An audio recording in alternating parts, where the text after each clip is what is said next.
ശുദ്ധമായ ഹൃദയമാണ് ലോകത്തിലെ ഏറ്റവും വലിയ ക്ഷേത്രം അല്ലെങ്കിൽ ദേവാലയം. പുഞ്ചിരിക്കുന്ന മുഖത്തെ വിശ്വസിക്കരുത്, പക്ഷേ പുഞ്ചിരിക്കുന്ന ഹൃദയത്തെ വിശ്വസിക്കൂ. അവ ലോകത്ത് വളരെ അപൂർവമാണ്. മുഖം മനസ്സിൻ്റെ കണ്ണാടിയാണ് എന്ന് പലവട്ടം പറഞ്ഞിട്ടുണ്ട്, നമ്മൾ കേട്ടിട്ടുമുണ്ട്, പലരും അനുഭവിച്ചറിഞ്ഞിട്ടുമുണ്ടാവും. മനസ്സിൽ കൂടുകൂട്ടുന്ന ചിന്തകളാണല്ലോ മനുഷ്യൻ്റെ മുഖത്ത് വിരിയുന്നത്.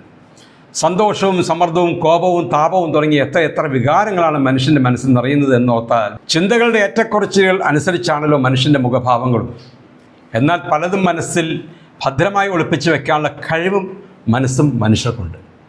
സ്വന്തം കാര്യങ്ങൾ മറ്റുള്ളവരെ അറിയിക്കുന്നതിൽ താല്പര്യമില്ലാത്തവർ പലതും മനസ്സിൽ ഒളിപ്പിച്ച് വെച്ചിട്ടായിരിക്കും മറ്റുള്ളവരോട് ഇടപഴകുന്നത്.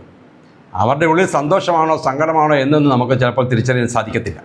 മനസ്സിനെ ശുദ്ധമാക്കി വെക്കുവാൻ ഒരാൾക്ക് കഴിയുന്നുവെങ്കിൽ അയാളാണ് ലോകത്തിലെ ഏറ്റവും വലിയ ഭാഗ്യവാൻ. അങ്ങനെയുള്ളവരെ നിദ്ര സമർത്ഥമായി അനുഗ്രഹിക്കും. അവരുടെയൊക്കെ ഹൃദയം ആരാധനാലയത്തിന് തുല്യവുമാണ്. അവരുടെ മുഖത്ത് കാണുന്ന സന്തോഷവും സമാധാനവും ഹൃദയത്തിൻ്റെ ശുദ്ധതയെയാണ്, നൈർമല്യത്തെയാണ് വെളിപ്പെടുത്തുന്നത്. ഇങ്ങനെയുള്ളവരെ നമുക്ക് ധൈര്യമായി വിശ്വസിക്കാം. അതേസമയം പുഞ്ചിരിക്കുന്ന മുഖമുള്ളവരെ വിശ്വസിക്കുന്നതിന് മുമ്പ് അവരെ ശരിക്കും പഠിക്കണം. അവരുടെ ചിരിയുടെ പുറകിൽ ചതിയും വഞ്ചനയും മറിഞ്ഞിരിപ്പുണ്ടോ എന്ന് ആർക്കറിയാം. ശുഭദിനം.